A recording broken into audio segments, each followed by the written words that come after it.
Hey, Nate. I know you're focused on the game ahead of you, but just the significance of playing on MLK Day for you and the team, especially being in Atlanta. Just what does that mean to y'all?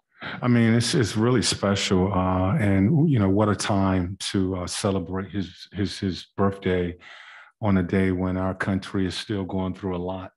We're talking about the voting laws and all the things that's going on in this country, all the things that he represented back in the 60s, is really coming to light in today's time. And it's important that, we recognize and we'll have that opportunity to celebrate his birthday today, but what he represented and what he was fighting for and what he was talking about, all of those things that he was fighting for, then we're still fighting for today. So I think it's great to recognize his birthday, but also recognize, what he stood for and what he was fighting for.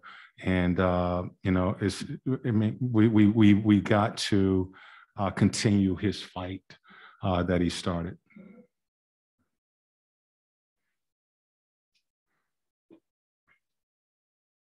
Nate, without Drew Holiday, the Bucks have kind of turned to Chris Middleton and Giannis a bit more. I know they've handled the ball a lot, even with Drew, but really more so since. And how have you seen, I guess, their offense change or what Bud's maybe asking those two to do specifically as sort of the de facto point guard? I mean, he's doing what he's been doing with that group. When you have three options as they've had in the last year or so. You're able to kind of, pick the matchup you want. But losing Drew and having Middleton and Giannis, I mean, that's not bad. So, of course, you're going to put the ball in your best player's hands.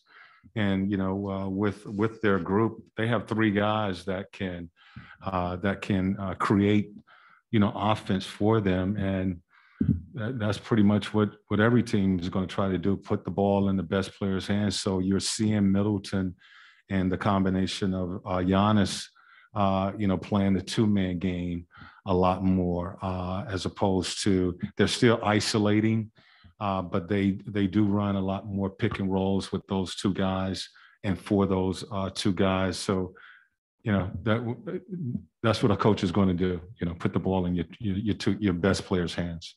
I guess on the other side, we know how Drew can play defense or individual defense. How may that open up some things for your backcourt tonight without Holiday to worry about?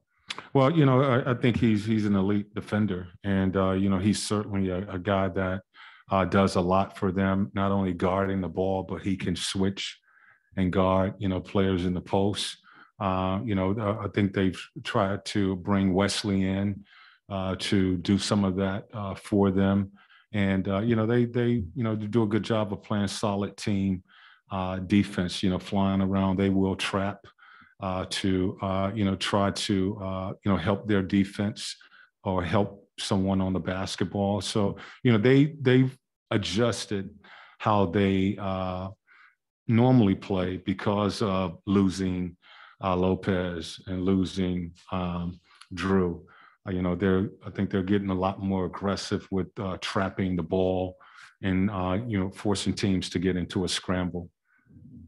Coach, I know Clint Capella usually matches up against Giannis. So what's obviously not specifics, but just in terms of is it going to be more by committee? I know it's always by committee, but how do you shift that in terms of matching up with Giannis? You have to have size, and Clint was a guy that we looked to put on Giannis. I think you have to have size on him.